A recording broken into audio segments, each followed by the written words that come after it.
व्यासाय नाशाय शेषाय गुणराशये हृद्याय शुद्धविद्याय मध्वाय च नमो नमः। नारायणाय परिपूर्णगुणार्णवाय विश्वोदय स्थितिलयो नियतिप्रदाय ज्ञानप्रदाय विबुधा सुरसौख्यदुःखसत्कारणाय वितताय नमो नमस्ते। श्रीगुरुभ्यो नमः। हरिः ओम्।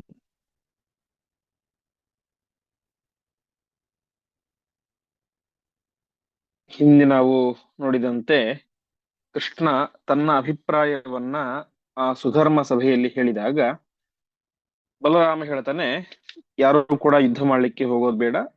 ಕೃಷ್ಣ ಯಾವ ರೀತಿಯಾಗಿ ಹೇಳ್ತಾನೋ ಆ ರೀತಿಯಾಗಿ ಕೇಳೋದು ನಮಗೆ ವಿಜಯಕ್ಕೆ ಕಾರಣವಾಗುತ್ತೆ ಮತ್ತು ಮೋಕ್ಷಕ್ಕೂ ಕಾರಣವಾಗುತ್ತೆ. ಹಾಗಾಗಿ ಇದನ್ನು ಇಲ್ಲಿಗೆ ಮುಗಿಸೋಣ ಅಂತ ಎಲ್ಲರೂ ಕೂಡ ತೀರ್ಮಾನ ಮಾಡ್ತಾರೆ ಅಂತ ಇಷ್ಟು ವಿಚಾರ ಆಗಿತ್ತು. ಇಂದು 208ನೇ ಶ್ಲೋಕದಿಂದಾಗಿ ಪ್ರಾರಂಭ. ತಥೋರ್ಜುನೋ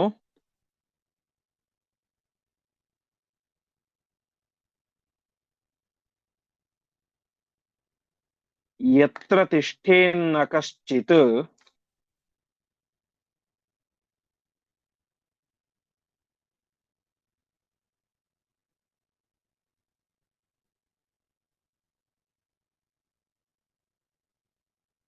ಪರಾಭವಂ ಯಾತಿ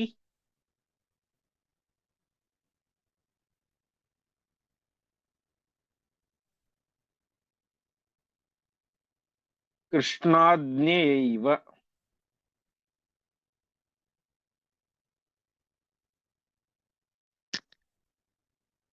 ರಥೇನ ತೇನೈವ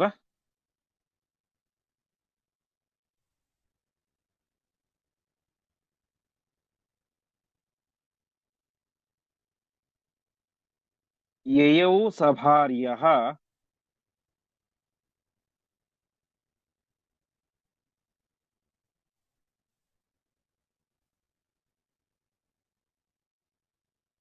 ಚಕ್ರಪ್ರಸ್ಥಂ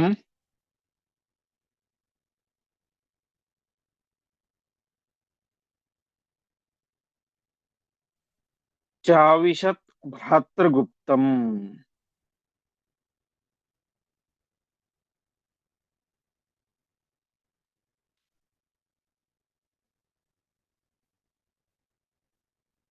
ಪದಚ್ಛೇದ.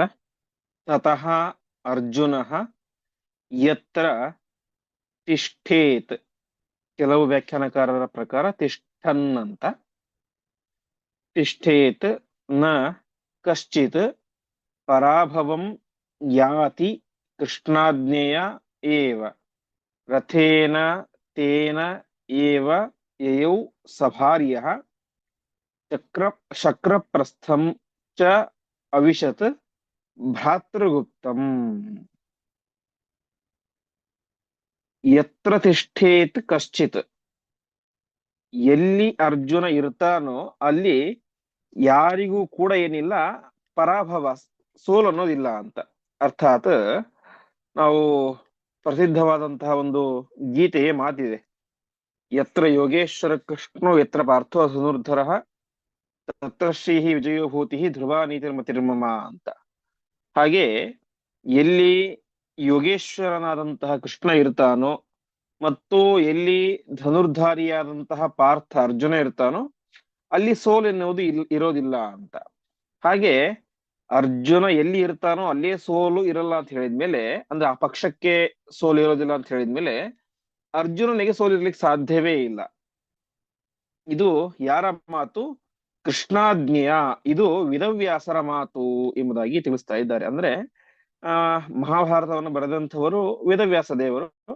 ಅವರು ತಮ್ಮ ಮಹಾಭಾರತದಲ್ಲಿ ಗೀತೆಯ ಉಲ್ಲೇಖವನ್ನ ಮಾಡ್ತಾರೆ. ಭಗವದ್ಗೀತೆ ಹೇಳ್ಬೇಕಾದ್ರೆ ಈ ಮಾತನ್ನ ಹೇಳ್ತಾರೆ ಅವರು. ಯತ್ರ ಯೋಗೇಶ್ವರ ಕೃಷ್ಣೋ ಯತ್ರ ಪಾರ್ಥೋ ಧನುರ್ಧರ ತತ್ರ ಶ್ರೀ ವಿಜಯ ಭೂತಿ ಧ್ರುವ ನೀತಿರ್ಮತಿರ್ಮಮ ಅಂತ ಗೀತಾವಾಕ್ಯವನ್ನ ಹೇಳ್ತಾರೆ ವೇದವ್ಯಾಸ ದೇವರು. ಹಾಗಾಗಿ ಈ ರೀತಿಯಾಗಿ ಕೃಷ್ಣಾಜ್ಞೆಯ ವೇದವ್ಯಾಸ ದೇವರ ಮಾತಿದೆ ಅಂತ. ಹಾಗಾಗಿ ಅರ್ಜುನ ಅಲ್ಲಿ ಇದ್ದಾಗ ಅಲ್ಲಿಗೆ ಅವನಿಗೆ ಯಾವ ರೀತಿಯಾದಂತಹ ಸೋಲು ಕೂಡ ಬರಲಿಲ್ಲ. ಮತ್ತು ಕೃಷ್ಣನೂ ಹೇಳಿದ, ನೀವು ಒಂದು ವೇಳೆ ಅರ್ಜುನನ ಮೇಲೆ ಯುದ್ಧಕ್ಕೆ ಅಂತ ಹೊರಟರೆ ನಿಮಗೆ ಸೋಲು ಕಟ್ಟಿಟ್ಟ ಬುತ್ತಿ, ಹಾಗಾಗಿ ಹೋಗ್ಬೇಡಿ ಅಂತ ಹೇಳಿದ. ಅದರ ಹಿನ್ನೆಲೆ ಇಷ್ಟು ಅಂತ, ಎಲ್ಲಿ ಅರ್ಜುನ ಇರ್ತಾನೋ ಅಲ್ಲಿ ಸೋಲಿರ್ಲಿಕ್ಕೆ ಸಾಧ್ಯ ಇಲ್ಲ ಅಂತ. ಹೀಗೆ ಆ ಮುಂದೆ ಅರ್ಜುನ ಏನ್ ಮಾಡಿದ, ತೇನ ಇವ ರಥೇನ, ಅದೇ ರಥದಿಂದಾಗಿ, ಕೃಷ್ಣ ಕೊಟ್ಟಂತ ರಥದಿಂದಾಗಿ ಸಭಾರ್ಯಯ, ತನ್ನ ಹೆಂಡತಿಯೊಟ್ಟಿಗೆ ಪ್ರಯಾಣವನ್ನು ಮಾಡಿ ಭ್ರಾತೃಗುಪ್ತಂ ಶಕ್ರಪ್ರಸ್ಥಂ ಅವಿಶತ್. ಭ್ರಾತೃಗುಪ್ತ ಅಂದ್ರೆ ತನ್ನ ಸೋದರರು ರಕ್ಷಣೆ ಮಾಡ್ತಾ ಇದ್ದಂತಹ ಅಂತ. ಅಂದ್ರೆ ಇಲ್ಲಿ ತನಕ ಅರ್ಜುನ ಅಲ್ಲಿ ಇರ್ಲಿಲ್ಲ, ಅವನು ತೀರ್ಥಯಾತ್ರೆಗೆ ಅಂತ ಹೋಗಿದ್ದ 1 ವರ್ಷಗಳ ಕಾಲ. ಅದಾದ ಮೇಲೆ ಇಲ್ಲಿ ಬಂದಿದ್ದ, ದ್ವಾರಕ ಪಟ್ಟಣಕ್ಕೆ ಬಂದಿದ್ದ. ಹಾಗಾಗಿ ಅಲ್ಲಿಯ ತನಕ ಆ ದ್ವಾರಕೆಯನ್ನ ಅರ್ಜುನನ ಭ್ರಾತೃಗಳು, ಸಹೋದರರು ರಕ್ಷಣೆ ಮಾಡ್ತಾ ಇದ್ರು. ಅಂತಹ ಇಂದ್ರಪ್ರಸ್ಥಕ್ಕೆ ಅರ್ಜುನ ಬಂದ ಅಂತ. ಒಟ್ಟು ತಾತ್ಪರ್ಯ ಇಷ್ಟು, ಎಲ್ಲಿ ಅರ್ಜುನನಿರ್ತಾನೋ ಆ ಪಕ್ಷಕ್ಕೇನೆ ಸೋಲಿರ್ಲಿಕ್ಕೆ ಸಾಧ್ಯ ಇಲ್ಲ, ಆ ಪಕ್ಷಕ್ಕೆ ಸೋಲಿಲ್ಲ. ಅಂತಹ ಅರ್ಜುನ ತಾನು ಆ ರಥದಿಂದಾಗಿ ಪ್ರಯಾಣವನ್ನು ಮಾಡಿ ಇಂದ್ರಪ್ರಸ್ಥವನ ಪ್ರವೇಶ ಮಾಡಿದ ಅಂತ. ಇದು ವಾದಿರಾಜ ತೀರ್ಥರ ವ್ಯಾಖ್ಯಾನಕ್ಕೆ ಅನುಸಾರಿಯಾದಂತಹ ಅಭಿಪ್ರಾಯ. ಆದರೆ ವರದರಾಜಾಚಾರ್ಯರು ಮತ್ತು ಜನಾರ್ದನಾಚಾರ್ಯರು ಇದಕ್ಕೆ ವ್ಯಾಖ್ಯಾನವನ್ನು ಬೇರೆ ರೀತಿಯಾಗಿ ಮಾಡ್ತಾರೆ. ಅವರು ಹೇಳುವಂತ ಅಭಿಪ್ರಾಯ ಏನು ಅಂತ ಹೇಳಿದ್ರೆ, ತಥೋರ್ಜುನೋ ಯತ್ರ ಯಸ್ಮಿನ್ ಕೃಷ್ಣ ರಥೇ ಕಶ್ಚಿತ್ ಪುರುಷಃ ತಿಷ್ಠನ್ ಕೃಷ್ಣಾಜ್ಞೆಯ ಪರಾಜಯಂ ನೈವ ಯಾತಿ ತೇನೈವ ರಥೇನ ಯಯೌ ಅಂತ. ಅವರು ಹೇಳೋದು, ಎಲ್ಲಿ ಅರ್ಜುನ ಇರ್ತಾನೋ ಅಲ್ಲಿ ಸೋಲಿಲ್ಲ ಅಂತ ಅರ್ಥ ಅಲ್ಲ. ಮತ್ತೆ ಅವರ ಪ್ರಕಾರ ಏನಂತ ಹೇಳಿದ್ರೆ, ಯಾವ ರಥದಲ್ಲಿ ಯಾರು ನಿಂತುಕೊಂಡ್ರು ಕೂಡ ಸೋಲಿರೋದಿಲ್ವೋ ಅಂತಹ ರಥದಲ್ಲಿ ಕುಳಿತುಕೊಂಡು ಅರ್ಜುನ ಪ್ರಯಾಣ ಮಾಡಿದ ಅಂತ. ಅಂದ್ರೆ ಅರ್ಜುನ ಪ್ರಯಾಣ ಮಾಡಿದ್ದು ನಮಗೆಲ್ಲ ಗೊತ್ತಿರುವಂತೆ ಕೃಷ್ಣನ ರಥ. ಹಾಗಾಗಿ ಆ ಕೃಷ್ಣನ ರಥದಲ್ಲಿ ಯಾರು ನಿಂತುಕೊಂಡರೂ ಕೂಡ ಅವರಿಗೆ ಸೋಲಿಲ್ಲ. ಇದು ಯಾರ ಆಜ್ಞೆ? ಕೃಷ್ಣನ ಆಜ್ಞೆ. ಕೃಷ್ಣನ ಆಜ್ಞೆ ಏನು? ನನ್ನ ರಥದಲ್ಲಿ ಯಾರು ನಿಂತುಕೊಂಡರೂ ಕೂಡ ಅವರಿಗೆ ಸೋಲಾಗಬಾರದು, ಅವರಿಗೆ ಗೆಲುವೇ ಆಗಬೇಕು ಅಂತ ಕೃಷ್ಣನ ಆಜ್ಞೆ. ಅಂತಹ ಕೃಷ್ಣನ ರಥದಲ್ಲಿ ಕುಳಿತುಕೊಂಡು ಅರ್ಜುನ ಪ್ರಯಾಣ ಮಾಡಿದ ಅಂತ. ಹೀಗೆ ಈ ಶ್ಲೋಕಕ್ಕೆ 2 ರೀತಿಯಾದಂತಹ ಅಭಿಪ್ರಾಯಗಳಿದ್ದಾವೆ. ಒಂದು ಅಭಿಪ್ರಾಯ, ಅರ್ಜುನ ಎಲ್ಲಿ ಇರ್ತಾನೋ ಅಲ್ಲಿ ಸೋಲಿರೋದಿಲ್ಲ ಅಂತ. ಇನ್ನೊಂದು ಅಭಿಪ್ರಾಯ, ಆ ಕೃಷ್ಣನ ರಥದಲ್ಲಿ ಯಾರು ಇರ್ತಾರೋ ಅವರಿಗೆ ಸೋಲು ಅನ್ನೋದಿಲ್ಲ, ಅಂತಹ ಕೃಷ್ಣನ ರಥದಲ್ಲಿ ಕುಳಿತುಕೊಂಡು ಅರ್ಜುನ ಪ್ರಯಾಣ ಮಾಡಿದ ಅಂತ. ಈ ರೀತಿಯಾಗಿ ಈ ಶ್ಲೋಕಕ್ಕೆ ಭಿನ್ನ ಅಭಿಪ್ರಾಯಗಳು ಇದ್ದಾವೆ. ಒಟ್ಟಿನಲ್ಲಿ ರಥದಲ್ಲಿ ಕುಳಿತುಕೊಂಡು ಅರ್ಜುನ ತಾನು ಶಕ್ರಪ್ರಸ್ಥಕ್ಕೆ ಪ್ರಯಾಣವನ್ನ ಮಾಡ್ತಾ ಇದ್ದಾನೆ.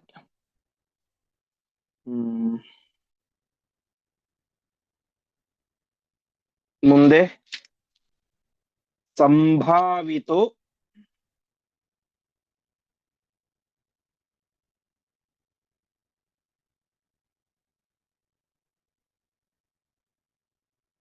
ಭ್ರಾತೃಭಿಶ್ಚಾತಿತುಷ್ಟೈಃ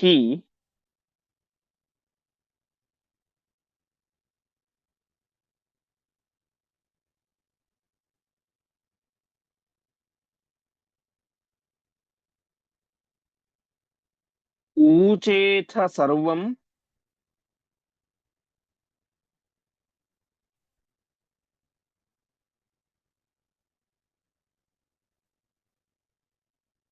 ತೇಷು ಯಚ್ಚಾತ್ಮವೃತ್ತಂ.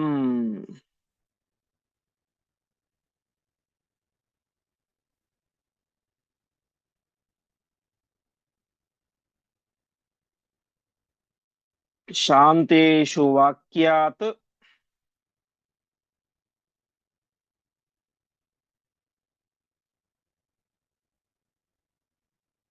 ಆತ್ಮನೋ ಯಾದವೇಷು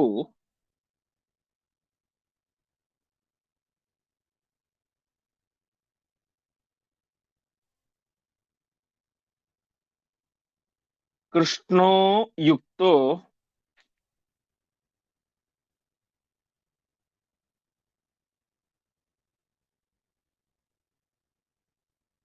ಹಲಿನಾಗಾಚ್ಚ ಪಾರ್ಥಾನ್.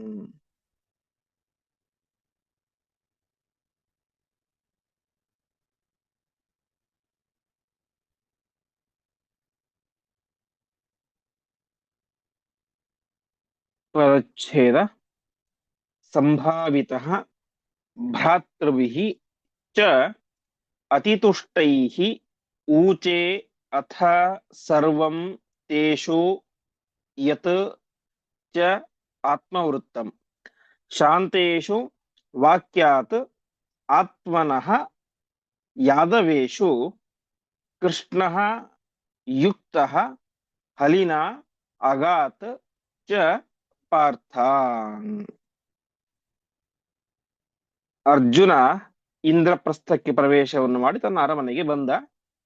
ಆವಾಗ ಭ್ರಾತೃಭಿಃ ಅತಿತುಷ್ಟೈಃ ಸಂಭಾವಿತಃ, ಆ ಯುಧಿಷ್ಠಿರ ಭೀಮ ನಕುಲ ಸಹದೇವರಿಗೆ ಭಾರಿ ಸಂತೋಷ ಆಯಿತು ಅಂತ. ಅತಿತುಷ್ಟೈಹಿ, ಅತ್ಯಂತ ಸಂತೋಷಕ್ಕೆ ಎರಡು ಕಾರಣ.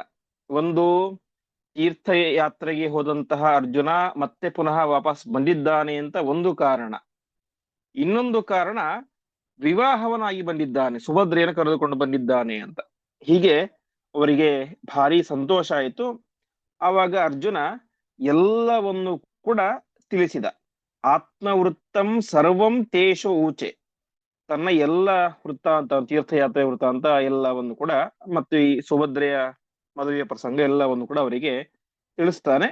ಹೀಗೆ ವಿಚಾರ ಎಲ್ಲ ಕೂಡ ಅವರಿಗೆ ಗೊತ್ತಾಯಿತು. ಈ ಕಡೆ ದ್ವಾರಕೆಯಲ್ಲಿ ಏನಾಗ್ತಾ ಇತ್ತು ಅಂತ ಹೇಳಿದ್ರೆ, ಪರಮಾತ್ಮ ಏನ್ ಮಾಡಿದ, ತನ್ನ ಮಾತಿನಿಂದಾಗಿ ಯಾದವರನ್ನ ಶಾಂತರನ್ನಾಗಿ ಮಾಡಿದ. ಹಿಂದೆ ನಾವು ನೋಡಿದಂತೆ ಈ ಪ್ರದ್ಯುಮ್ನ ಸಾಂಬ ಎಲ್ಲರೂ ಕೂಡ ಭಾರಿ ಹಾರಾಡ್ತಾ ಇದ್ರು. ಆವಾಗ ಪ್ರದ್ಯುಮ್ನಾದ್ಯಾಹ ಆಹು ರುಚೆ ನದಂತಹ ಅಂತ ಎಲ್ಲರೂ ಕೂಡ ಜೋರಾಗಿ ಘರ್ಜನೆ ಮಾಡ್ತಾ ಸಿಟ್ಟಿಗೆದ್ದು ಬಿಟ್ಟಿದ್ರು. ಪರಮಾತ್ಮ ಏನ್ ಮಾಡಿದ, ಆತ್ಮನಃ ವಾಕ್ಯಾತ್, ತನ್ನ ಉಪಾಯದಿಂದ ಕೂಡಿದಂತಹ ಮಾತುಗಳು, ಚಾಕಚಕ್ಯತೆಯಿಂದ ಕೂಡಿದಂತಹ ಮಾತುಗಳಿಂದಾಗಿ ಯಾದವರನ್ನ ಶಾಂತರನ್ನಾಗುವಂತೆ ಮಾಡಿದ. ಆವಾಗ ಯಾದವರಿಗೆ, ಬಲರಾಮನಿಗೆ, ಪ್ರದ್ಯುಮ್ನಾದಿಗಳಿಗೆ ಎಲ್ಲರೂ ಕೂಡ ಸಿಟ್ಟು ಕಡಿಮೆ ಆಯಿತು. ಅವರೆಲ್ಲರೂ ಕೂಡ ಶಾಂತರಾದ್ರು. ಎಲ್ಲರೂ ಶಾಂತರಾದ ಮೇಲೆ ಕೃಷ್ಣ ಏನ್ ಮಾಡಿದ, ಹಲಿನಾ ಯುಕ್ತ ಪಾರ್ಥಾನ್ ಅಗಾತ್, ಬಲರಾಮನೊಟ್ಟಿಗೆ ಸೇರಿಕೊಂಡು ಪಾಂಡವರ ಕಡೆಗೆ ಬಂದ, ಅರ್ಥಾತ್ ಇಂದ್ರಪ್ರಸ್ಥಕ್ಕೆ ಬಂದ. ಹೀಗೆ ಬಲರಾಮ, ಕೃಷ್ಣ ಮತ್ತು ಯಾದವರೆಲ್ಲರೂ ಕೂಡ ವಿಶೇಷವಾಗಿ ಆ ಇಂದ್ರಪ್ರಸ್ಥಕ್ಕೆ ತಂಗಿಯಾದಂತಹ ಸುಭದ್ರೆಯನ್ನ ಕಾಣಲಿಕ್ಕೆ ಅಂತ ಬರ್ತಾ ಇದ್ದಾರೆ. ಮುಂದೆ ಸಾರ್ಧಂ ಯಯೌ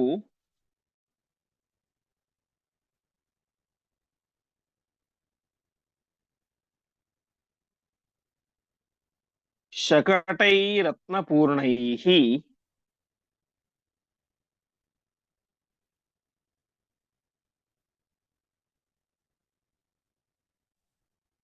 ಶಕ್ರಪ್ರಸ್ಥಂ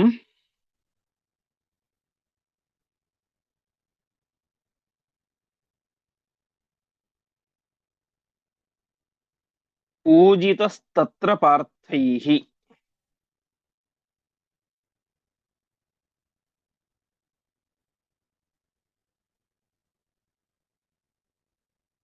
ದದೌ ತೇಷಾಂ ತಾನಿ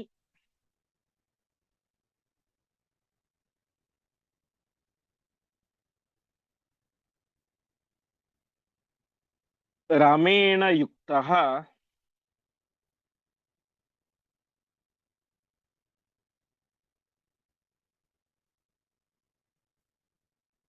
ತಥಾ ಕೃಷ್ಣಾಯೈ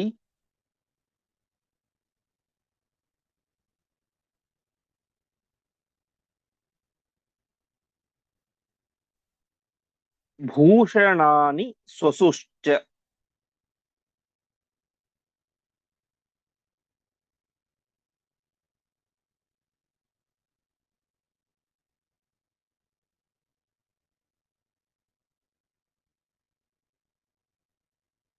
ತದಚ್ಛೇದ ಸಾರ್ಧಂ ಯಯೌ ಶಕಟೈಃ ರತ್ನಪೂರ್ಣೈಃ ಶಕ್ರಪ್ರಸ್ಥಂ ಪೂಜಿತಃ ತತ್ರ ಪಾರ್ಥೈಃ ದದೌ ತೇಷಾಂ ತಾನಿ ರಾಮೇಣ ಯುಕ್ತಃ ತಥಾ ಕೃಷ್ಣಾಯೈ ಭೂಷಣಾನಿ ಸ್ವಸುಃ ಚ. ಸರಿ, ಮೊದಲ ಬಾರಿ ತಂಗಿಯ ಮನೆಗೆ ಹೋಗ್ತಾ ಇದ್ದಾರೆ, ಹಾಗಾಗಿ ಖಾಲಿ ಕೈಲಿ ಹೋಗ್ಬಾರ್ದು ಅಂತ ರತ್ನಪೂರ್ಣೈಹಿ ಶಕಟೈಹಿ, ಶಕಟ ಅಂದ್ರೆ ಬಂಡಿ, ಬಂಡಿಗಳಲ್ಲಿ ರತ್ನಗಳಿಂದಾಗಿ ತುಂಬಿಕೊಂಡು ಅವರೇನ್ ಮಾಡಿದ್ರು, ಆ ಬಲರಾಮ ಮತ್ತು ಕೃಷ್ಣ ಎಲ್ಲರೂ ಕೂಡ ಇಂದ್ರಪ್ರಸ್ಥಕ್ಕೆ ಬಂದಿದ್ದಾರೆ. ಆ ಸಂದರ್ಭದಲ್ಲಿ ಆ ಪಾರ್ಥೈಹಿ ಪೂಜಿತಃ, ಪಾಂಡವರು ಸಹಜವಾಗಿ ಕೃಷ್ಣ ಬಂದಿದ್ದಾನೆ, ಬಲರಾಮ ಬಂದಿದ್ದಾನೆ ಅಂತ ಅವರಿಗೆ ಯಥೋಚಿತವಾದಂತಹ ಸತ್ಕಾರಗಳನ್ನ ಮಾಡ್ತಾ ಇದ್ದಾರೆ. ಅದಾದ ಮೇಲೆ ತಾವು ಹೊತ್ತುಕೊಂಡು ಬಂದಂತಹ ರತ್ನಗಳನ್ನೇ ಮಾಡಿದ್ರು, ಪಾಂಡವರಿಗೆ ಕೊಟ್ಟರು. ಅದೇ ರೀತಿಯಾಗಿ ಕೃಷ್ಣಾಯಿ, ಮೊದಲು ಹಿರಿಯಳು ಯಾರು, ಹಿರಿಯ ಹೆಂಡತಿ ದ್ರೌಪದಿ, ದ್ರೌಪದಿಗೆ ಕೊಟ್ರು. ಅದಾದ ಮೇಲೆ ಸ್ವಸುಹು ತಮ್ಮ ತಂಗಿಯಾದಂತ ಸುಭದ್ರೆಗೂ ಕೊಟ್ರು. ಹೀಗೆ ಕೃಷ್ಣ ಮತ್ತು ಬಲರಾಮ ಆ ರತ್ನಗಳನ್ನ ಪಾಂಡವರಿಗೆ, ದ್ರೌಪದಿಗೆ, ಸುಭದ್ರೆಗೆ ಉಡುಗೊರೆಯ ರೂಪದಲ್ಲಿ ಕೊಡ್ತಾ ಇದ್ದಾರೆ. ಮುಂದೆ ಮಾಸಾನ್ ಉಷಿತ್ವ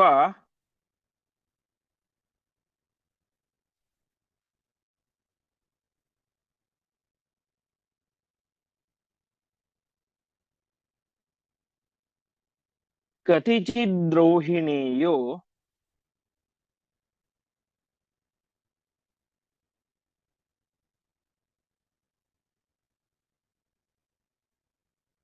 ಯಯೌ ಪುರೀಂ ಸ್ವಾಂ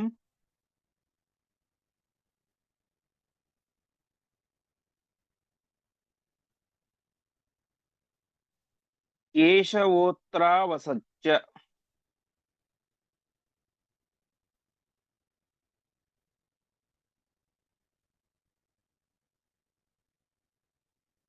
ಬಹೂನ್ ವರ್ಷಾನ್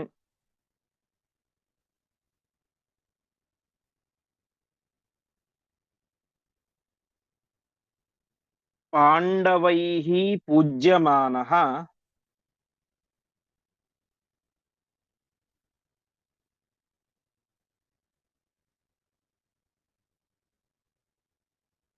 ಪ್ರೀತಿಂ ತೇಷಾಂ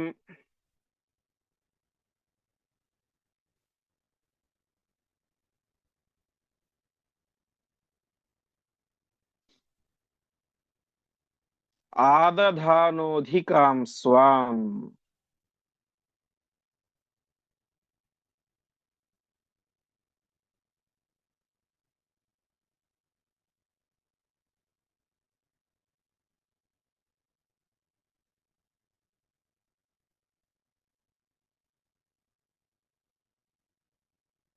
ಪದಚ್ಛೇದ.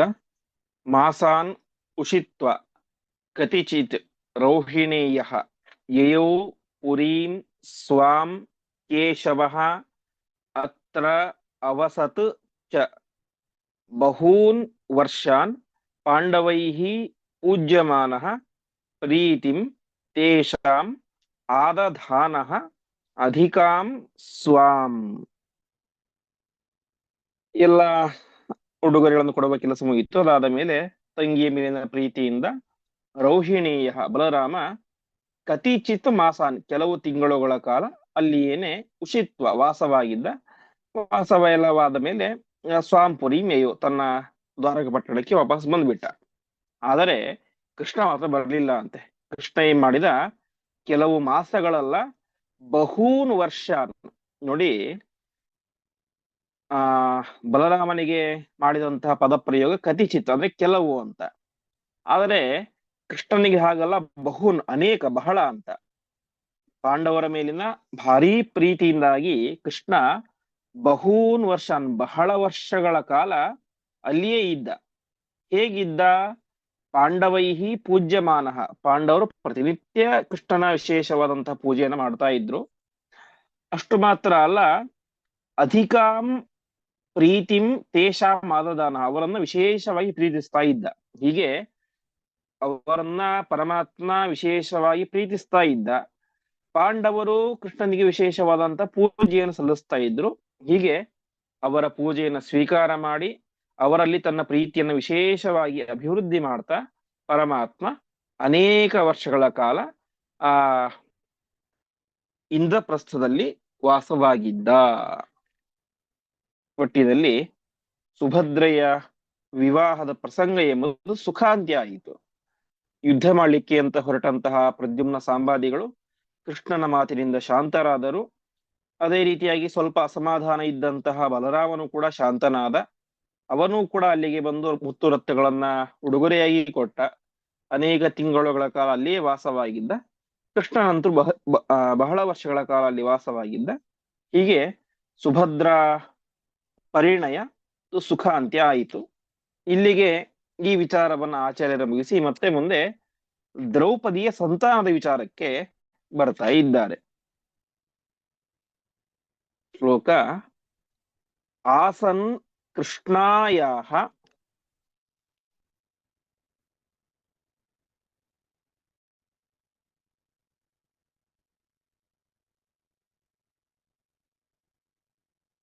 ಪಂಚಸುತಾಃ ಗುಣಾಢ್ಯಾಃ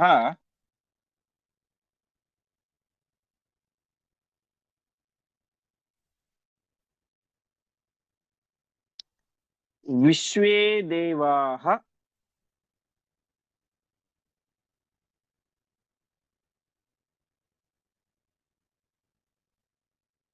ಪಂಚಗಂಧರ್ವ ಮುಖ್ಯೈಃ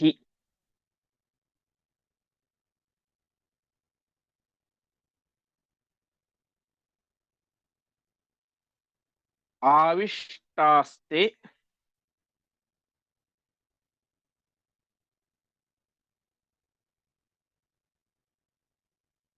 ಚಿತ್ರರಥಾಭಿತಾಮ್ರ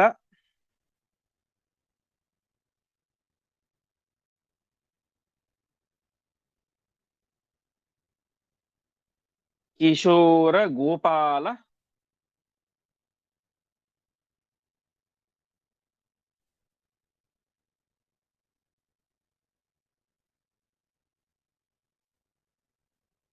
ಬಲೈಃ ಕ್ರಮೇಣ.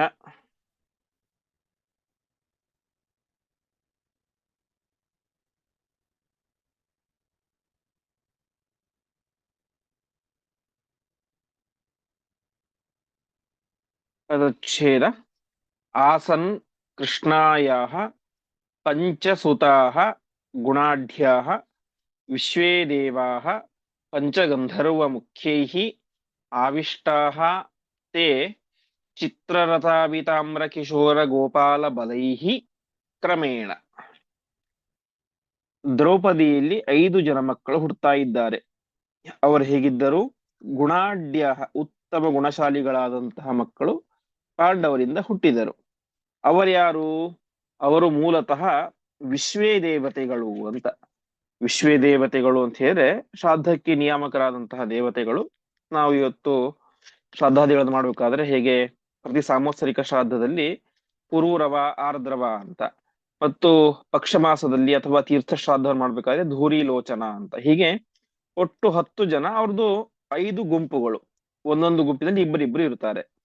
ಕ್ರತು ಮತ್ತೆ ವಸು ಅಂತ ಒಂದು, ಆ ಅಲ್ಲ, ಕ್ರತು ಮತ್ತು ದಕ್ಷ ಅಂತ ಒಂದು ಗುಂಪು, ಸತ್ಯ ಮತ್ತು ವಸು ಅಂತ, ಧೂರಿ ಮತ್ತು ಲೋಚನ ಅಂತ ಒಂದು, ಪುರೂರವ ಮತ್ತು ಆರ್ದ್ರವ ಅಂತ, ಮತ್ತೆ ಕಾಮ ಮತ್ತು ಕಾಲ ಅಂತ, ಹೀಗೆ ಒಟ್ಟು 10 ಜನ, 5 ಗುಂಪುಗಳು. ಈ 5 ಜನ ಮಕ್ಕಳೇನಾಗಿದ್ರು ಅವರೆಲ್ಲರೂ ಕೂಡ ವಿಶ್ವೇ ದೇವತೆಗಳಾಗಿದ್ದರು ಎಂಬುದನ್ನು ತಿಳಿಸ್ತಾ ಇದ್ದಾರೆ. ಅಂದ್ರೆ 5 ಜನ ವಿಶ್ವೇ ದೇವತೆಗಳೇನೆ ಇಲ್ಲಿ 5 ಜನ ಆ ದ್ರೌಪದಿಯ ಮಕ್ಕಳಾಗಿ ಹುಟ್ಟಿದ್ದಾರೆ, ಉಪಪಾಂಡವರಾಗಿ ಹುಟ್ಟಿದ್ದಾರೆ ಅಂತ ವ್ಯಾಖ್ಯಾನ. ಇದನ್ನು ವಾಸ್ತವಿಕವಾಗಿ ಆಚಾರ್ಯರು ಯಾರು ಅಂತ ಹೇಳೋದಿಲ್ಲ. 10 ಜನ ವಿಶ್ವೇ ದೇವತೆಗಳಿದ್ದಾರೆ, ಇವರು 5 ವಿಶ್ವೇ ದೇವತೆಗಳ ಅವತಾರ ಅಂತ ಅಷ್ಟೇ ಹೇಳ್ಬಿಡ್ತಾರೆ. ಯಾರ ಅವತಾರ ಅಂತ ಹೇಳೋದಿಲ್ಲ. ವ್ಯಾಖ್ಯಾನಕಾರರು ಪ್ರಾಯ ಇವರಿರ್ಬೋದು ಅಂತ ಅಭಿಪ್ರಾಯ ಪಡ್ತಾರೆ ಅಷ್ಟೇ. ಕ್ರತು ಮತ್ತು ಸತ್ಯ, ಕಾಮ, ಧೂರಿ ಮತ್ತು ಪುರೂರವ 5 ಗುಂಪುಗಳಲ್ಲಿ ಒಬ್ಬೊಬ್ಬರು ಅವತಾರ ಮಾಡ್ತಾರೆ ಎಂಬುದಾಗಿ ಪ್ರಾಯ ಇರಬಹುದು ಅಂತ ಅಭಿಪ್ರಾಯ ಪಡ್ತಾರೆ. ಒಟ್ಟಿನಲ್ಲಿ ಇವರೆಲ್ಲರೂ ಕೂಡ ವಿಶ್ವೇ ದೇವತೆಗಳ ಅವತಾರ 5 ಜನ. ಅಷ್ಟು ಮಾತ್ರ ಅಲ್ಲ, ಅವರಲ್ಲಿ 5 ಜನ ಗಂಧರ್ವರ ಆವೇಶ ಕೂಡ ಇತ್ತು ಎಂಬುದಾಗಿ ತಿಳಿಸ್ತಾ ಇದ್ದಾರೆ.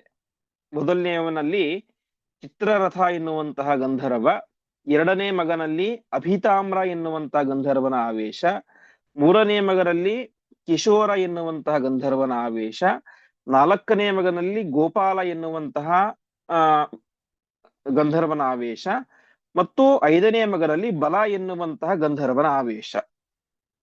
ಹೀಗೆ 5 ಜನ ಮಕ್ಕಳು, 5 ಜನ ಮಕ್ಕಳು ಕೂಡ ವಿಶ್ವೇ ದೇವತೆಗಳಾಗಿದ್ದಂಥವರು. ಅವರಲ್ಲಿ ಕ್ರಮವಾಗಿ ಚಿತ್ರರಥ, ಅಭಿತಾಮ್ರ, ಕಿಶೋರ, ಗೋಪಾಲ, ಬಲ ಅಂತ 5 ಜನ ಗಂಧರ್ವ ಶ್ರೇಷ್ಠರು. ಪಂಚ ಗಂಧರ್ವ ಮುಖ್ಯೇಹಿ, ಸಾಮಾನ್ಯ ಯಾರೋ ಗಂಧರ್ವರಲ್ಲ, ಶ್ರೇಷ್ಠ ಗಂಧರ್ವರು. ಆ ಶ್ರೇಷ್ಠ ಗಂಧರ್ವರ ಆವೇಶ ಎಂಬುದು ಆ 5 ಜನರಲ್ಲೂ ಕೂಡ ಇತ್ತು ಎಂಬುದಾಗಿ ತಿಳಿಸ್ತಾ ಇದ್ದಾರೆ. ಈ ವಿಚಾರ ಮಾರ್ಕಂಡೇಯ ಪುರಾಣದಲ್ಲಿ ಬರುತ್ತೆ. ಅಲ್ಲಿ ಏನಾಗುತ್ತೆ, ಈ ಹರಿಶ್ಚಂದ್ರನ ಕಥೆ ಬರುತ್ತೆ, ನಮ್ಗೆ ಗೊತ್ತೇ ಇದೆ, ಸತ್ಯ ಹರಿಶ್ಚಂದ್ರ ಅಂತ. ಆವಾಗ ವಿಶ್ವಾಮಿತ್ರರು ಆ ಹರಿಶ್ಚಂದ್ರನ ಹೆಂಡತಿಯನ್ನು ತುಂಬಾ ಕಾಡಿಸ್ತಾ ಇರ್ತಾರೆ.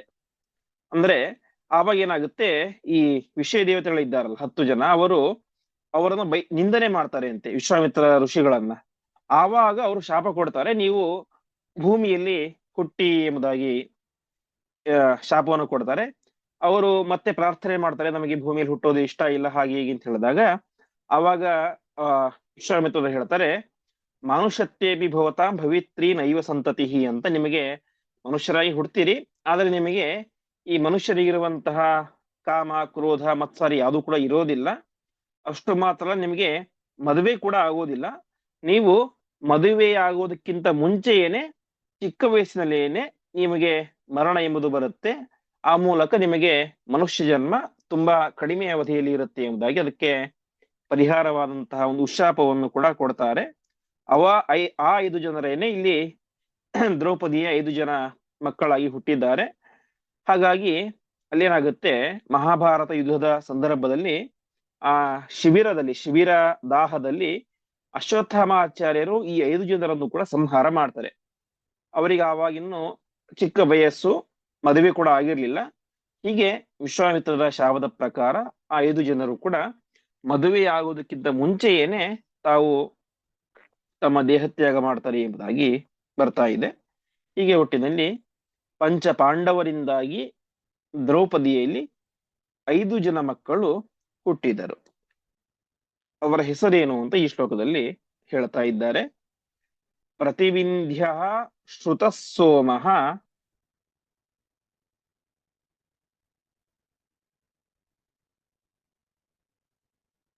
ಶ್ರುತಾಖ್ಯ ಕೀರ್ತಿ ಶ್ರುತಾನೀಕಃ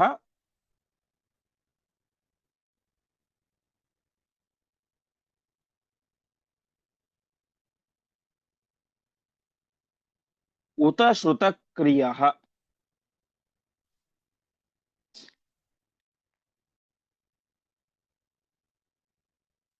ಯುಧಿಷ್ಠಿರಾದ್ಯೈಃ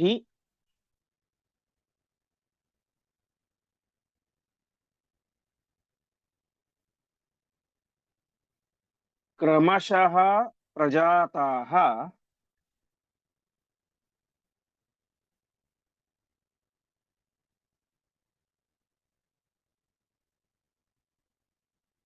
ತೇಷಾಂ ದ್ವಯೋಃ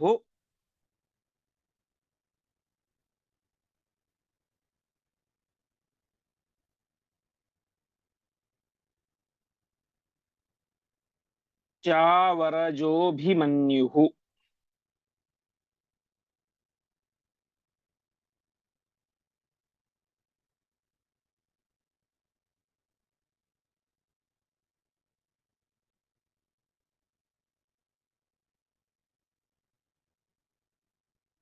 ಪದಚ್ಛೇದ. ಪ್ರತಿವಿಂಧ್ಯ ಶ್ರುತಸೋಮಃ ಶ್ರುತಾಖ್ಯಕೀರ್ತಿ ಶ್ರುತಾನೀಕಃ ಉತ ಶ್ರುತಕ್ರಿಯಃ ಯುಧಿಷ್ಠಿರಾದ್ಯೈಃ ಕ್ರಮಶಃ ಪ್ರಜಾತಾಃ ತೇಷಾಂ ದ್ವಯೋಃ ಚ ಅವರಜಃ ಅಭಿಮನ್ಯುಃ. ಅವರ ಹೆಸರೇನು ಅಂತ ಹೇಳ್ತಾ ಇದ್ದಾರೆ. ಪ್ರತಿವಿಂಧ್ಯ, ಇವನು ಯುಧಿಷ್ಠಿರನ ಮಗ. ಶ್ರುತ ಸೋಮ, ಭೀಮಸೇನ ದೇವರ ಮಗ. ಶ್ರುತಕೀರ್ತಿ, ಅರ್ಜುನನ ಮಗ, ಶ್ರುತಾನೀಕಃ ನಕುಲನ ಮಗ, ಶ್ರುತಕ್ರಿಯ ಸಹದೇವನ ಮಗ. ಹೀಗೆ 5 ಜನರು ಕೂಡ ಯುಧಿಷ್ಠಿರಾದ್ದೇಹಿ ಕ್ರಮಶಃ ಪ್ರಜಾತಃ, ಯುಧಿಷ್ಠಿರನೇ ಮೊದಲಾದಂತಹ ಪಾಂಡವರಿಂದ, ಯುಧಿಷ್ಠಿರ, ಭೀಮ, ಅರ್ಜುನ, ನಕುಲ, ಸಹದೇವರಿಂದ ಈ ಕ್ರಮ ಪ್ರಕಾರವಾಗಿ ಹುಡ್ತಾ ಇದ್ದಾರೆ. ಇದರಲ್ಲಿ ದ್ವಯೋಹೋ ಅವರಜಃ, ಮೊದಲ ಇಬ್ಬರ ನಂತರ ಹುಟ್ಟಿದಂತವನು ಅಭಿಮನ್ಯು ಅಂತ. ಅಂದ್ರೆ ಪ್ರತಿವಿಂಧ್ಯ ಮತ್ತು ಶ್ರುತಸೋಮ ಹುಟ್ಟಿದ ಮೇಲೆ ಹುಟ್ಟಿದಂಥವನು ಯಾರು? ಅಭಿಮನ್ಯು. ಸುಭದ್ರೆಯ ಮಗನಾಗಿ ಹುಟ್ಟಿದಂಥವನು ಅಭಿಮನ್ಯು. ಹಾಗಾದ್ರೆ ಪ್ರತಿವಿಂಧ್ಯ, ಶ್ರುತಸೋಮ, ಯುಧಿಷ್ಠಿರ ಮತ್ತು ಭೀಮಸೇನ ದೇವರ ಮಕ್ಕಳು ಹುಟ್ಟಿದ ಮೇಲೆ ಅಭಿಮನ್ಯು ಹುಟ್ಟಿದ. ಯಾರಿಗೆ? ಆ ಅರ್ಜುನನಿಗೆ ಮತ್ತು ಸುಭದ್ರೆಗೆ. ಅದಾದ ಮೇಲೆ ಅರ್ಜುನ ಮತ್ತು ದ್ರೌಪದಿಯ ಮಗನಾಗಿ ಶ್ರುತಕೀರ್ತಿ ಹುಟ್ಟಿದ. ಹಾಗಾದರೆ ಈಗ ಒಟ್ಟು ಅರ್ಜುನನಿಗೆ 4 ಮಕ್ಕಳು. ಮೊದಲನೇ ಮಗ ಇರಾವಂತ, ಎರಡನೆಯವನು ಬಭ್ರುವಾಹನ, ಮೂರನೆಯವನು ಅಭಿಮನ್ಯು, 4ನೆಯವನು ಶ್ರುತಕೀರ್ತಿ. ಹೀಗೆ ಈ ಪಂಚ ಉಪಪಾಂಡವರ ಮಧ್ಯದಲ್ಲಿ 3ನೇ ಮಗನಾಗಿ ಹುಟ್ಟಿದಂಥವನು ಅಭಿಮನ್ಯು ಎಂಬುದಾಗಿ ತಿಳಿಸ್ತಾ ಇದ್ದಾರೆ. ಅದಾದ ಮೇಲೆ ಮತ್ತೆ ಶ್ರುತಕೀರ್ತಿ, ಶ್ರುತಾನೀಕ, ಶ್ರುತಕ್ರಿಯ ಅಂತ ಹುಡ್ತಾರೆ. ಇದರಲ್ಲಿ 5 ಜನ ದ್ರೌಪದಿಯ ಮಕ್ಕಳು, ಒಬ್ಬ ಅಭಿಮನ್ಯು, ಅವನು ಸುಭದ್ರೆಯ ಮಗ ಅಂತ ಪಾಂಡವರ ಸಂತಾನದ ಬಗ್ಗೆ ತಿಳಿಸ್ತಾ ಇದ್ದಾರೆ. ಮುಂದೆ ಅಭಿಮನ್ಯುವಿನ ಸ್ವರೂಪ ಏನು, ಅವನು ಯಾರ ಅವತಾರ, ಯಾರ ಅಂಶ ಎನ್ನುವಂತ ಅಂಶವನ್ನ ಮತ್ತೆ ನಾವು ನಾಳೆಯ ಪಾಠದಲ್ಲಿ ನೋಡೋಣ ಎಂಬುದಾಗಿ ಹೇಳ್ತಾ ಇಂದಿನ ಪಾಠವನ್ನ ಶ್ರೀಕೃಷ್ಣಾರ್ಪಣಮಸ್ತು.